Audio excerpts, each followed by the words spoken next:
مولانا تحسین جیلانی صاحب کے بیانات سننے کے لیے تحسین جیلانی آفیشیل کو سبسکرائب کریں۔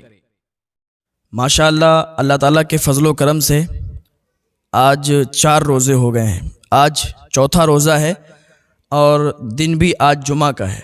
جمعہ کا دن بہت زیادہ فضیلت والا ہے اور تمام دنوں میں کافی فضیلت رکھتا ہے، جس کا ذکر قرآن مجید میں بھی آیا ہے۔ اللہ تعالیٰ فرماتا ہے، اے ایمان والو، جب جمعہ کے دن اذان دی جائے نماز کے لیے تو ذکر خدا کی طرف دوڑو اور خرید و فروخت چھوڑ دو، یہ تمہارے لیے بہتر ہے اگر تم جانتے ہو۔ حدیث پاک ہے کہ حضور صلی اللہ تعالیٰ علیہ وسلم نے فرمایا کہ جمعہ کا دن سب سے بڑا دن ہے اور یہ تمام دنوں کا سردار ہے، اور اس جمعہ کے دن میں 5 خصلتیں ہیں۔ اللہ تعالیٰ نے اسی میں آدم علیہ السلام کو پیدا کیا، اسی میں انہیں زمین پر اتارا اور اسی میں انہیں وفات دی، اور اسی میں ایک ایسی گھڑی ہے، ایک ایسی ساتھ ہے کہ بندہ اس میں اگر سوال کرے گا تو اللہ تعالیٰ اس کو عطا کرے گا۔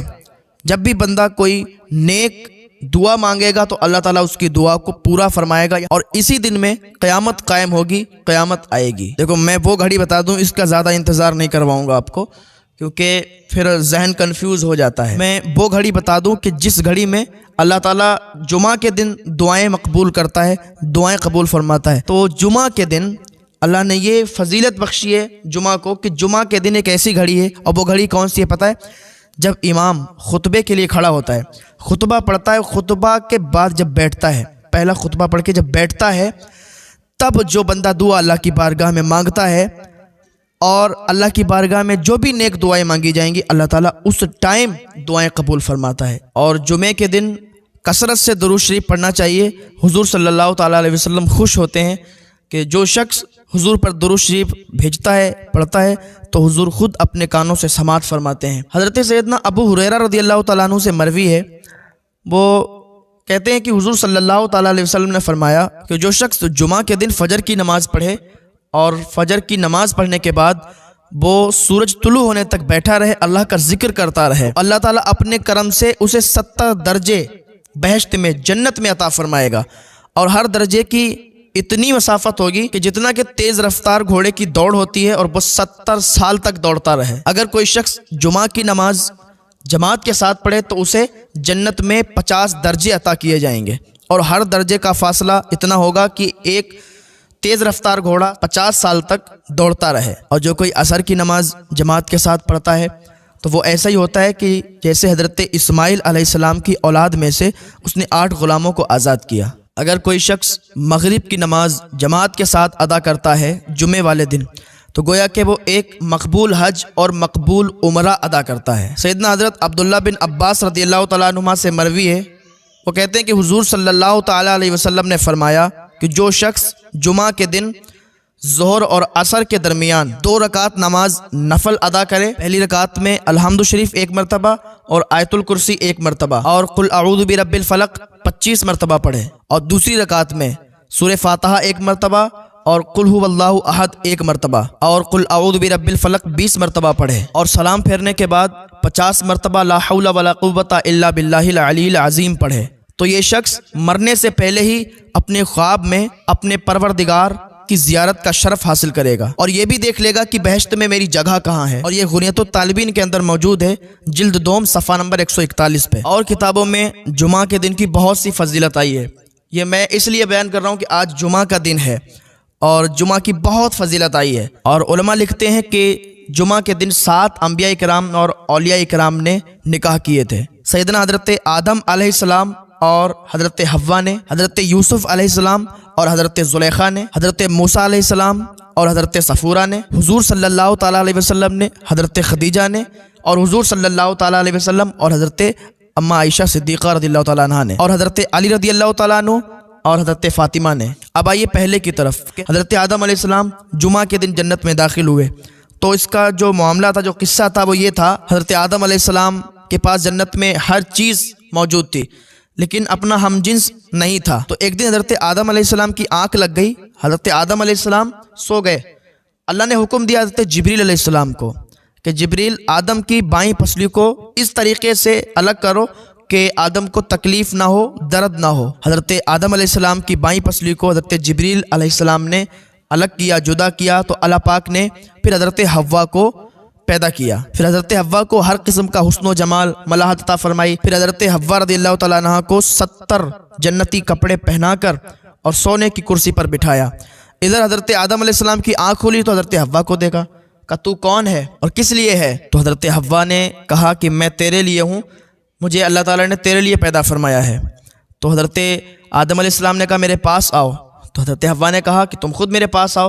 تو حضرت آدم علیہ السلام حضرت حوا کے پاس گئے اور ان کی طرف اپنا دست اقدس دراز کیا تو آواز آئی کہ اے آدم ٹھہرو، تمہارے لیے حوا اتنے وقت تک حلال نہیں جب تک تم نکاح نہ کر لو اور مہر ادا نہ ہو. پھر حضرت آدم علیہ السلام کا نکاح ہوا تو حضرت آدم علیہ السلام اللہ کی بارگاہ میں عریضہ پیش کرنے لگے، مولا مہر کیسے ادا کروں، مہر میں کیا ادا کروں، سونا چاندی زیورات؟ تو اللہ نے فرمایا نہیں. تو حضرت آدم عرض کرتے ہیں مولا پھر روزہ رکھوں؟ اللہ تعالیٰ فرماتا ہے کہ بس تم میرے محبوب پر 10 مرتبہ درود شریف پڑھو، یہی تمہارا مہر ہے. پھر آئیے دوسری طرف کہ حضرت یوسف علیہ السلام کا جمعہ کے دن حضرت زلیخا سے نکاح ہوا. زلیخا تو حضرت یوسف پر فدا تھی. زلیخا یہاں تک کہ بوڑھی ہو گئیں حضرت یوسف کے عشق میں، آنکھوں کی بینائی بھی چلی گئی. زلیخا بتوں کی پوجا کرتی تھی. زلیخا بت کو پوجتی تھی، بت سے مانگتی تھی، لیکن بت کہاں دینے والا. تو ایک دن غصہ ہوئی، ناراض ہوئی تو بت کو توڑ دیا اور اللہ پر ایمان لے آئی. اور جمعہ کی رات پوری رات اللہ تعالیٰ کی بارگاہ میں مناجات کی، اللہ تعالیٰ کی بارگاہ میں فریاد کی اور کہا مولا کہ نہ میرا جمال رہا نہ مال رہا، میں بوڑھی ہو گئی ہوں، اندھی فقیرہ ہو گئی ہوں، اب یا تو ان کا وصال نصیب فرما یا تو ان کی محبت سے بہت دور فرما دے. فرشتوں نے زلیخا کی آواز سنی، زلیخا کی فریاد سنی. اللہ کی بارگاہ میں فرشتوں نے عریضہ پیش کیا، مولا زلیخا ایمان لا کے، تجھ پر ایمان لا کے اور تیری بارگاہ میں فریاد پیش کر رہی ہے. اللہ نے فرمایا اب زلیخا کے نجات کا وقت قریب ہو گیا ہے. حضرت یوسف علیہ السلام جب سیر و تفریح کے لیے نکلا کرتے تھے تو زلیخا کی جھوپڑی کے قریب سے نکلا کرتے تھے. تو ایک دن آپ سیر و تفریح کے لیے جا رہے تھے، زلیخا باہر نکلی اور حضرت یوسف علیہ السلام کو دیکھا تو کہنے لگی کیا ہی عجیب شان ہے اللہ سبحانہ و تعالیٰ کی کہ اس نے غلاموں کو بادشاہ بنا دیا. تو حضرت یوسف علیہ السلام نے پوچھا تو کون ہے؟ تو زلیخا کہنے لگی میں وہی ہوں کہ جس نے تجھے موتیوں سے، ہیرے جواہرات سے، مال و دولت سے خریدا تھا. میں وہ ہوں جب سے تیرے عشق میں مبتلا ہوئی ہوں پیٹ بھر کر کھانا نہیں کھایا ہے، اور جب سے تجھے دیکھا ہے کبھی نیند نہیں آئی. حضرت یوسف نے فرمایا کہ شاید تو زلیخا ہے. تو زلیخا نے کہا میں وہی زلیخا ہوں کہ جو تیرے عشق میں پاگل ہے. تو حضرت یوسف نے کہا کہ تیرا مال دولت حسن و جمال کہاں گیا؟ وہ کہنے لگی میرے پاس مال دولت حسن و جمال سب تھا لیکن تیرے عشق نے سب برباد کر دیا. حضرت یوسف علیہ السلام نے پوچھا کہ اب عشق کی کیفیت کیا ہے؟ تو زلیخا کہتی ہے ہر ساتھ ہر گھڑی یہ بڑھتا ہی جاتا ہے. حضرت یوسف کہنے لگے کہ زلیخا اب بتا تو کیا چاہتی ہے؟ تو کہنے لگی میں 3 چیزیں چاہتی ہوں، جمال، مال اور وصال. تو حضرت یوسف چلنے لگے تو اللہ نے وحی نازل فرمائی کہ تو نے زلیخا کے سوال کا جواب نہیں دیا. اے یوسف اچھا یقین رکھو اللہ تعالیٰ نے تمہارا نکاح زلیخا کے ساتھ کر دیا ہے. پھر کیا تھا کہ اللہ تعالیٰ نے زلیخا کو مال جمال پہلے سے زیادہ عطا فرمایا اور ایسی معلوم ہونے لگی کہ گویا کہ 14 سال کی لڑکی ہے. پھر اللہ پاک نے حضرت یوسف علیہ السلام کے دل میں زلیخا کے لیے محبت پیدا فرمائی. تو جمعہ کے دن حضرت یوسف علیہ السلام کا نکاح بھی زلیخا سے ہوا اور جمعہ ہی کے دن حضرت موسیٰ علیہ السلام کا نکاح صفورہ سے ہوا. اور صفورہ یہ حضرت شعیب علیہ السلام کی بیٹی ہیں. حضرت موسیٰ علیہ السلام جب اس قبطی کو مار کے جو گھونسا مارا تھا وہ قبطی مر گیا تھا، اس کے بعد آپ کہاں چلے گئے؟ مدین چلے گئے تھے. جب مدین گئے تو دیکھا کہ وہاں پر بکریاں تھیں تو بکریوں کو پانی پلایا حضرت موسیٰ علیہ السلام نے، اور یہ بکریاں حضرت شعیب علیہ السلام کی تھیں. تو جب انہوں نے پانی پلایا اور پانی پلا کر درخت کے نیچے آرام کرنے لگے تو جو حضرت شعیب علیہ السلام کی 2 بیٹیاں تھیں، قرآن میں بھی ذکر ہوا ہے آپ پڑھیے. تو 2 بیٹیاں تھیں حضرت شعیب علیہ السلام کی گھر پہ گئیں اور کہا بابا ایک شخص ہے کہ جس نے ہمارے جانوروں کو پانی پلایا ہے. تو حضرت شعیب علیہ السلام نے فرمایا کہ ان کو بلا کے لاؤ. تو وہ جو صفورہ تھیں حضرت شعیب علیہ السلام کی بیٹی، وہ ان کو بلانے آئیں کہ چلیے آپ کو ہمارے والد صاحب طلب کر رہے ہیں تاکہ آپ کو کچھ اجرت دیں. آپ نے ہمارے جانوروں کے ساتھ اتنی اچھائی پیش کی ہے اور ہمارے جانوروں کو آپ نے پانی پلایا ہے تو ہمارے والد صاحب آپ کو طلب کر رہے ہیں. تو حضرت موسیٰ علیہ السلام نے کہا کہ میں جب نیک کام کرتا ہوں، میں جب اللہ کے لیے کوئی کام کرتا ہوں تو میں اجرت نہیں لیتا۔ تو کہا کوئی بات نہیں، آپ چلیے، ہمارے والد نے آپ کو طلب کیا ہے۔ حضرت موسیٰ علیہ السلام حضرت شعیب علیہ السلام کے پاس گئے، جانے کے بعد سلام عرض کیا تو حضرت شعیب علیہ السلام نے ادھر کھانے کا انتظام کر لیا تھا، کھانا دسترخوان پر لگا ہوا تھا۔ تو حضرت شعیب علیہ السلام نے کہا آئیے کھانا کھائیے، تو حضرت موسیٰ علیہ السلام نے کہا ہم کھانا نہیں کھائیں گے، اس لیے ہم نے تو یہ سب اللہ کی رضا کے لیے کیا ہے، اور ہم نے آپ کی بکریوں کو پانی پلایا ہے تو اللہ کے لیے، اللہ کی رضا کے لیے، تو ہم اجرت نہیں لیتے۔ تو حضرت شعیب علیہ السلام مسکرائے، کہا یہ اجرت نہیں ہے، ہمارے یہاں جو مہمان آتا ہے تو ہم اس کی مہمان نوازی کرتے ہیں، آئیے کھانا تناول کیجئے۔ تو حضرت موسیٰ علیہ السلام جب صفورہ بلانے آئی تھی تو کہا تھا کہ آپ پیچھے چلیے، میں آگے چلتا ہوں، پیچھے سے مجھے راستہ بتائیے۔ تو حضرت صفورہ پیچھے چلتی تھی، آپ آگے چلتے تھے۔ تو حضرت صفورہ اپنے ابا سے، شعیب علیہ السلام سے کہنے لگی کہ ابا یہ شخص بہت زیادہ طاقتور ہے اور امانت دار ہے۔ تو حضرت شعیب علیہ السلام نے فرمایا کہ تمہیں کیسے معلوم یہ بہت زیادہ طاقتور ہے؟ کہا ابا اس کنویں پر جو پتھر رکھا ہوا تھا جس میں سے انہوں نے ہمارے جانوروں کو پانی پلایا ہے، اس کنویں پر پتھر جو تھا اسے 10 آدمی اٹھاتے ہیں مل کے تب بھی نہیں اٹھتا ہے، لیکن اس شخص نے ایک ہی بار میں اس پتھر کو ہٹا دیا۔ تو ابا یہ طاقتور بھی بہت ہے، اور امانت دار یوں ہے کہ جب میں ان کو بلانے گئی تھی تو انہوں نے کہا تھا پیچھے چلیے، آگے نہیں چلنا، تاکہ ہوا کے جھونکے سے کوئی کپڑا اٹھ نہ جائے اور کہیں جسم کا کوئی انگ نہ دکھ جائے۔ تو ابا یہ امانت دار بھی بہت ہے۔ تو حضرت شعیب علیہ السلام نے کھانا کھلایا حضرت موسیٰ علیہ السلام کو، اور حضرت موسیٰ علیہ السلام سے کہنے لگے کہ ہماری 2 بیٹیاں ہیں، ان میں سے کسی ایک سے بھی آپ اگر چاہیں تو میں آپ کا نکاح کر دوں۔ تو حضرت موسیٰ علیہ السلام نے کہا ٹھیک ہے۔ تو حضرت شعیب علیہ السلام نے حضرت صفورہ کے ساتھ حضرت موسیٰ علیہ السلام کا نکاح کیا، محلے والوں کو بلایا، اور حضرت موسیٰ علیہ السلام کہنے لگے میرے پاس تو کچھ ہے نہیں کہ میں مہر ادا کروں۔ تو حضرت شعیب علیہ السلام نے کہا کہ تم پریشان مت ہو، 8 سال تک تم ہمارے یہاں مزدور بن کے رہو، 8 سال تک تم ہمارے مزدور بن کے رہو، تمہارا مہر ادا ہو جائے گا۔ تو حضرت موسیٰ علیہ السلام 8 سال تک حضرت شعیب علیہ السلام کے مزدور بن کے رہے۔ حضرت شعیب علیہ السلام بھی اللہ کے نبی ہیں، حضرت موسیٰ علیہ السلام بھی اللہ کے نبی۔ تو یہ کب ہوا؟ جمعہ کے دن، ان کا نکاح بھی جمعہ کے دن ہوا، اور جمعہ ہی کے دن حضرت سلیمان علیہ السلام کا بلقیس سے نکاح ہوا۔ حضرت سلیمان علیہ السلام کی سلطنت پوری دنیا پر تھی، چرند پرند شجر و حجر ہر چیز پر حضرت سلیمان علیہ السلام کی حکومت تھی۔ حضرت سلیمان علیہ السلام نے خط لکھا جو کہ بلقیس کے پاس ہدہد ایک خط لے گیا، بڑا لمبا واقعہ ہے، آپ نے سنا ہی ہوگا اکثر۔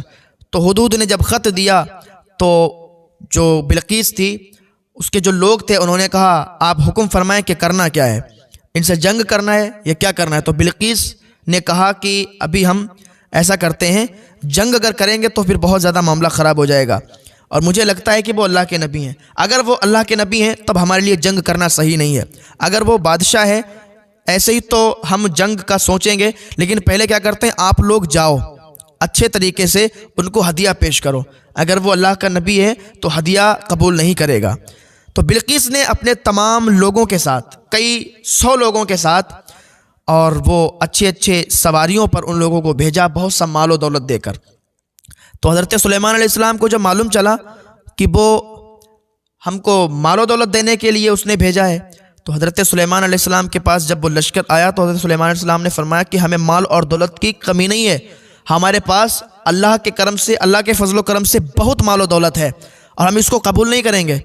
تو وہ لشکر واپس چلا گیا، تو وہ سمجھ گئی یہ اللہ کے نبی ہیں۔ تو اس نے اپنے تخت کو ایک بہت اندر چھپا دیا، اور اپنے کچھ لوگوں کے ساتھ حضرت سلیمان علیہ السلام کی بارگاہ میں آنے لگی۔ ہدہد نے آ کے بتایا کہ ایسا معاملہ ہے، تو حضرت سلیمان علیہ السلام نے حکم دیا کہ بلقیس کا تخت کون لائے گا؟ تو ایک خبیث تھا، اس نے کہا کہ میں بلقیس کے تخت کو لا دوں گا حضور کی مجلس برخاست ہونے سے پہلے، یعنی جو حضرت سلیمان علیہ السلام کی مجلس لگی ہوئی تھی اس کو برخاست ہونے سے پہلے اس نے وعدہ کیا میں تخت کو آپ کے سامنے پیش کر دوں گا۔ حضرت سلیمان علیہ السلام نے کہا نہیں، اس سے بھی پہلے۔ تو ایک آصف بن برخیہ، کتابوں میں الگ الگ طریقے سے لکھا ہے، تو ایک میں نے جو پڑھا ہے آصف بن برخیہ، تو انہوں نے کہا کہ میں آپ کی پلک جھپکنے سے پہلے ہی تخت کو لا سکتا ہوں۔ ابھی ادھر حضرت سلیمان علیہ السلام بات کر رہے تھے کہ انہوں نے ایک آن میں پلک جھپکتے ہی بلقیس کا تخت اٹھا لیا۔ حضرت سلیمان علیہ السلام کے پاس جب تخت آیا تو ادھر بلقیس کا پورا قافلہ اور بلقیس بھی آ گئی. تو حضرت سلیمان علیہ السلام نے اس تخت کو دکھاتے ہوئے کہا میں دیکھنا چاہتا ہوں اس کی عقل کتنی ہے. کہا دیکھو اس تخت کو پہچانا تم نے؟ تو بلقیس کہنے لگی یہ تخت ہمارا ہی ہے. بلقیس بھی سمجھ گئی کہ حضرت سلیمان کی طاقت کتنی ہے. کہا یہ تخت تو ہمارا ہے. تو حضرت سلیمان بھی سمجھ گئے کہ اس کی عقل تو بہت ہے. حضرت سلیمان علیہ السلام کا نکاح بلقیس سے ہوا اور یہ جمعہ کا ہی دن تھا. جمعہ کی بڑی فضیلت آئی ہے اور آج رمضان شریف کا یہ مہینہ چل رہا ہے اور رمضان شریف میں یہ ہمیں جمعہ ملا ہے. تو اس جمعے میں ہم جتنی عبادت کریں اللہ کی بارگاہ میں اتنا ہی زیادہ ہمیں ثواب ملے گا. یہ دن بہت ساری فضیلتیں رکھتا ہے اور پھر رمضان شریف کے مہینے میں تو اس کا ثواب اور زیادہ بڑھا دیا جاتا ہے. اب آئیے وہ جو میں نے بتایا تھا کہ حضور صلی اللہ تعالیٰ علیہ وسلم کا حضرت خدیجۃ الکبریٰ رضی اللہ تعالیٰ عنہا سے بھی جو نکاح ہوا تھا یہ بھی جمعہ کے دن ہوا تھا. حضور صلی اللہ تعالیٰ علیہ وسلم اپنے چچا ابو طالب کے یہاں تھے. آپ کی پھوپھی تھیں تو ان کی پھوپھی بولیں کہ ابو طالب سے کہ دیکھو اب محمد جوان ہو گئے ہیں تو ان کی شادی بھی کرنی ہے لیکن پیسے تو ہیں نہیں, اب شادی کیسے کی جائے. اچھا ادھر حضرت خدیجہ کو برقہ بن نوفل نے پہلے ہی بتا دیا تھا کہ تمہارا جو شوہر ہوگا اس کا نام محمد ہوگا اور وہ بنی ہاشم سے ہوگا, مکہ شریف سے ہوگا, یہ سب اس نے بتا دیا تھا. ادھر حضرت خدیجہ بے چین تھی اسی دن سے اور یہ تلاش میں تھیں کہ کاش مجھے وہ شخص مل جائے. ادھر حضور صلی اللہ تعالی وسلم کی پھوپھی کہتی ہیں کہ ان کے نکاح کے لیے پیسے نہیں ہیں تو کس طریقے سے نکاح ہوگا. تو کہا ان کو ایسا ہے کہ ہمارے شہر میں خدیجہ نام کی ایک خاتون ہے جو کہ بہت مال رکھتی ہے اور اس سے جو بھی تجارت کرتا ہے تو وہ بہت زیادہ مالدار ہو جایا کرتا ہے. تو کیوں نہ ہم محمد کو صلی اللہ تعالیٰ علیہ وسلم حضرت خدیجہ کے پاس بھیجیں کہ حضرت خدیجہ ان کو مزدوری پر لگا لیں تو زیادہ مال اکٹھا ہوگا اور اس طریقے سے پھر ہم ان کی شادی کر دیں گے. تو کہا ٹھیک ہے. ابو طالب نے کہا ٹھیک ہے ایسا. تو حضرت خدیجہ سے ان کی پھوپھی ملی. ان کی پھوپھی نے کہا ہمارا بھتیجا ہے اس کو آپ مزدوری پر رکھ لیں. تو حضرت خدیجہ نے کہا کہ نام کیا ہے؟ کا نام ہے محمد صلی اللہ تعالیٰ علیہ وسلم. کا رہنے والے کہاں کے ہیں؟ پتہ بتایا. کا خاندان کون سا ہے؟ خاندان بتایا. اب حضرت خدیجہ کہتی ہیں میں سمجھ گئی یہ وہی شخص ہے جو برقہ بن نوفل نے مجھے بتایا تھا, لیکن کہتی ہیں چلو میں کچھ دن ان کو رکھتی ہوں مزدوری پر. اگر ایک دم ایسا کرتی ہوں تو صحیح نہیں ہے, ایک دم نکاح کرتی ہوں تو صحیح نہیں ہے, کچھ دن رکھتی ہوں مزدوری پر. اب حضور صلی اللہ تعالیٰ علیہ وسلم کو خدیجہ کے ہاں مزدوری پر رکھ دیا گیا. تو حضرت خدیجہ کا ایک قافلہ نکل رہا تھا تو ایک غلام نے کہا کہ آپ اونٹوں کی رسی پکڑ کر اور لے چلیں قافلے کو. تو حضرت خدیجہ نے کہا کہ ان کو اونٹ کی رسی مت پکڑاؤ, ان کو ایک بہترین اونٹ پر بٹھاؤ, کیونکہ حضرت خدیجہ جانتی تھی کہ یہ محمد صلی اللہ تعالیٰ علیہ وسلم ہے. اس نے ایک بہترین اونٹ پر حضور کو بٹھایا اور یہ قافلہ چلنے لگا. تو حضرت خدیجہ نے بھی دیکھا کہ حضور کے سر پر بادل کا سایہ تھا, وہ بادل سایہ کیے ہوتا, حضور جدھر جاتے بادل بھی ادھر ہی جاتا تھا. تو ایک جگہ پر پہنچے, وہ وہاں پر ایک راہب رہا کرتا تھا اور اس کا عبادت خانہ تھا, تو وہاں پر قافلہ ٹھہرا. تو راہب نے حضور کو دیکھا تو پہچان لیا کہ یہ تو آخری نبی ہے, یہ تو حضور صلی اللہ علیہ وسلم ہے, لیکن اسے پہچان پوری نہیں ہو پائی. جان گیا تھا لیکن مکمل طریقے سے پہچاننے کے لیے اس نے کیا کیا, قافلے والوں کی دعوت کی تاکہ میں پہچان لوں کہ یہی آخری نبی ہیں یا نہیں. تو قافلے والے سب کھانا کھانے کے لیے چلے گئے, حضور صلی اللہ تعالیٰ علیہ وسلم وہیں پر ٹھہرے رہے. تو اندر جا کے اس نے کہا کہ آپ میں سب آ گئے ہیں؟ تو ایک نے کہا کہ نہیں سب لوگ نہیں آئے ہیں, مزدور جو ہمارے سامان کی دیکھ بھال کر رہا ہے. تو وہ راہب باہر آیا تو دیکھا حضور صلی اللہ تعالیٰ علیہ وسلم کھڑے تھے. تو اونٹوں کی دیکھ بھال کر رہے تھے. وہ راہب آیا اور آ کے کہنے لگا کہ چلیے آپ بھی کھانا کھا لیجیے چل کے. تو حضور صلی اللہ تعالیٰ علیہ وسلم جب اندر جانے لگے تو وہ بادل بھی ساتھ ساتھ میں سایہ کرتا ہوا آپ کے ساتھ چلنے لگا. تو یہ سمجھ گیا کہ یہی نبی ہیں. جیسے ہی اس نے یہ دیکھا تو حضور کے قدموں پر گر گیا اور کلمہ پڑھ کے مسلمان ہو گیا. اشہد ان لا الہ الا اللہ و اشہد ان محمدا عبدہ و رسولہ. کہا ایک نشانی میں اور پوری کر لوں. اس راہب نے کہا کہ ذرا آپ اپنے کندھے سے یہ چادر ہٹائیے. تو حضور نے جیسے ہی کندھے سے چادر ہٹائی تو مہر نبوت دیکھی تو یقین اور پختہ ہو گیا. تو حضرت یہ بہت لمبا واقعہ ہے اور وقت بہت کم ہے, مختصر ہے, تو جلدی جلدی سنیے. پھر حضور صلی اللہ تعالیٰ علیہ وسلم شام گئے, ملک شام. تو وہاں پر یہودیوں کے عید کا دن تھا. آپ ان کے بت خانے میں داخل ہوئے تو زنجیریں ٹوٹ ٹوٹ کر گر گئیں. تو جیسے ہی ان لوگوں نے دیکھا تو گھبرا گئے. تو اپنے اکابر لوگوں سے پوچھا, جانشکار لوگوں سے پوچھا, انہوں نے بتایا پورا معاملہ کہ وہ آخری نبی ہے, اور وہ نبی جب اس بت خانے میں جائے گا, جب بھی کبھی آئے گا تو زنجیریں ٹوٹیں گی, ایسا ایسا ہوگا. حضور صلی اللہ تعالیٰ علیہ وسلم جب حضرت خدیجہ کے پاس گئے تو وہ کہنے لگیں کہ میں آپ کا نکاح ایک ایسی خاتون سے نہ کر دوں کہ جو مالدار بھی ہے, خوبصورت بھی ہے, لوگ اس سے نکاح کرنے کے لیے پیغام بھیجتے ہیں لیکن وہ کسی سے نکاح کرنا نہیں چاہتی, اگر آپ چاہیں تو کر لیں. تو آ کے اپنی پھوپھی سے کہنے لگے خدیجہ ایسا ایسا کہتی ہیں.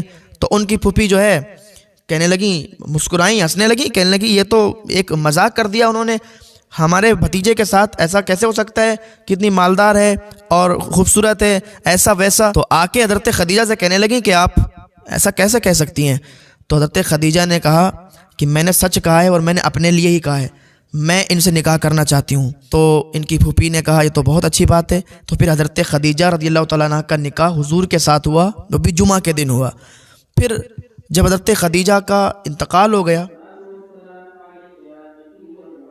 پھر حضرت خدیجہ کا جب انتقال ہو گیا, حضور صلی اللہ تعالیٰ علیہ وسلم کا نکاح حضرت عائشہ صدیقہ رضی اللہ تعالیٰ عنہ کے ساتھ ہوا. ایک لمبی گفتگو ہے, مختصر سا سنیے.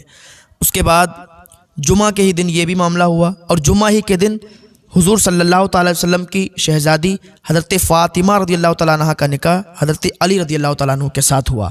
تو یہ جمعہ کے دن بہت فضیلت آئی ہے اور بہت فضیلتوں کا حامل ہے یہ جمعہ کا دن. اس میں جتنی زیادہ عبادت کریں آپ کے لیے بہتر ہے. اور پھر رمضان شریف کا مہینہ چل رہا ہے, روزے رکھیں. اللہ کی بارگاہ میں دعا ہے اللہ ہمیں سب روزے رکھنے کی توفیق عطا فرمائے, اللہ ہم نے گناہوں سے بچنے کی توفیق عطا فرمائے. وقت مختصر ہے.